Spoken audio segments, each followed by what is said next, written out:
여러분은 동방교회라는 말을 들어본 적 있습니까? 우리 개신교 입장에서는 동방교회니 서방교회니 하는 말이 매우 생소한 말인데, 이 동방교회와 서방교회는 지리적으로 구분하는 말입니다. 로마 입장에서 동쪽 지역, 이것을 동방지역, 지금으로 말하면 터키의 서쪽에 있는 소아시아부터 시작해서 터키를 포함하여 이렇게 내려와서 이스라엘, 이집트까지 이르는 지중해변의 이 지역을 동방지역이다, 이렇게 불렀습니다. 이 동방지역의 특징은 광야가 많고 그리고 산이 많다는 겁니다. 광야가 많고 산이 많다 보니까 거기에 사는 사람들의 기질이 아무래도 그 토질과 닮아갈 수밖에 없다.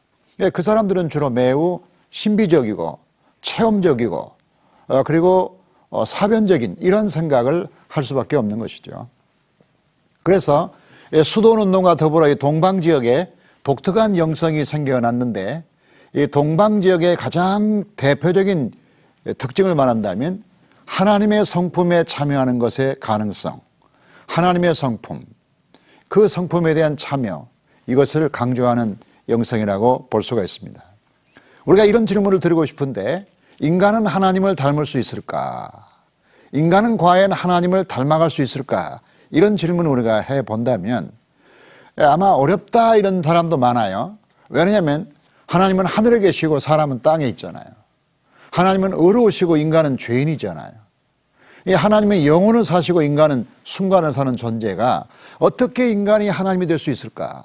어떻게 인간이 하나님처럼 될 수 있을까? 여기에 대해서 매우 부정적인 생각을 갖는 사람이 참 많아요. 예를 들면 인간은 전적인 타락이다, 인간은 완전히 부패했다, 그렇기 때문에 하나님을 찾을 수가 없다, 이런 입장에서 볼 때는 그게 불가능하죠. 인간은 벌레 같은 존재다, 죄악투성이다, 어떻게 죄악으로 가득 찬 인간이 의로우신 하나님과 비슷하게 될 수 있느냐.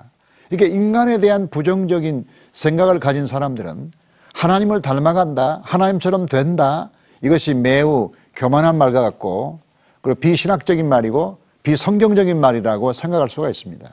그러나 사실 우리가 하나님처럼 되고 싶은 것은 어떤 우리에게 주어진 열망이고 하나님이 주신 본성이 아닐까. 우리가 하나님처럼 되고 싶다, 하나님 비슷하게 되고 싶다는 것은 인간에게 주신 하나님의 좋은 형상이 아닌가, 이런 생각을 할 수가 있습니다. 이러한 때에 이 동방교회 사람들이 꿈꾸었던 주님을 닮아가는 방식은 하나님을 닮아가는 방식, 이 말로, 다른 말로 말하면 신화라고 하는데, 베드로 후서 1장 4절에 나오는 신의 성품, 이 신의 성품, 여기에서 나오는 말로서 이 신화라는 말을 쓰는데요. 이 신화를 테오시스, 이 신화라는 말을 쓰는데, 이 신화라는 말 자체가 하나님을 닮아가는 것이다. 이 신화라는 말은 인간의 죄악이 사라지는 건 아니에요. 인간성이 없어지는 건 아니에요. 인간은 그대로 있는데 인간의 영역에서 하나님의 영역으로 올라가는 거예요. 인간의 영역이 하나님의 영역으로 엘리베이션, 즉 상승해 나가는 거, 하나님의 영역의 자리로 올라간다, 이렇게 우리가 해서 신화라는 말을 쓰는 거죠. 이 신화라는 말을 처음 쓴 사람은 마카리오스인데, 이 마카리오스라는 사람은 주후 2세기 3세기경에 이집트의 수도원을 일으켰던 안토니우스의 제자이면서 또 친구이기도 한 이 마카리우스가 신령한 설교라는 책을 썼는데요. 이 신령한 설교라는 책에서 이 신화라는 말을 처음으로 쓰게 됩니다. 테오시스, 하나님을 닮아간다, 하나님의 신성에 동참한다, 이런 겁니다. 근데 이러한 신학적인 흐름을 니사의 그레고리우스가 더 발전시켰는데, 니사의 그레고리우스가 이 책을 썼죠. 모세의 생애란 책. 이 모세의 생애란 책에서 니사의 그레고리우스는 우리가 하나님을 닮아간다는 게 뭐냐, 어떻게 우리가 하나님처럼 되는 거냐에 대해서 마치 사람들이 산에 올라가는 마음으로 등산하는 비유를 들어서 세 단계로 얘기하는데, 그게 정화, 조명, 연합이라는 거죠. 우리가 출애굽기를 보면 모세가 시내산에 올라가죠. 8번 올라가죠. 시내산에 올라가서 율법을 받는 과정, 이것이 이제 시내산의 과정이라고 볼 수가 있는데, 그 첫 번째 정화의 과정이라는 건 뭐냐면 시내산에 올라가는 과정, 올라가기 시작하는 과정, 이것은 세상을 뒤로 하고 세상과의 결별, 세상과 구별되어 하나님을 향해서 나아가는 단계, 이것이 정화, 준비 단계라고 볼 수가 있어요. 그 다음에 조명이라는 단계는 하나님께 나아갈 때 성령의 감동을 받고 성령의 인도를 받는 거예요. 민수기에 나오는 것처럼 구름 기둥과 불 기둥으로 인도받는 거죠. 여전히 인간의 의지가 있지만 하나님의 의지가 더 강해지는 거죠. 점점점 하나님께 멀리 가까이 다가가는 단계라고 볼 수가 있습니다. 근데 마지막에 연합인데, 연합은 하나님과 일치 이루는 단계, 즉 신의 산 정상에 올라가서 하나님과 만나는 단계, 하나님과 동일시되는 단계, 이것이 이제 연합이다, 이렇게 쓰고 있습니다.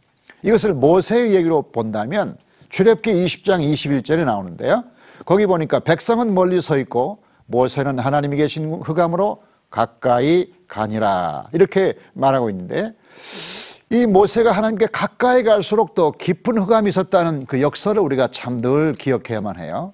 우리가 하나님께 가까이 가면 더 밝아져야 되고, 하나님께 가까이 가면 더 밝은 빛에 거할 수 있다고 생각하지만, 실제로 우리 영성을 기도하는 사람들의 경험은 하나님께 가까이 갈수록 더 어둡다, 이것을 영혼의 어두운 터널이다, 혹은 영혼의 어두운 밤이다, 이 단계를 통과해야만 하나님을 만나는 그 단계가 있는 거죠.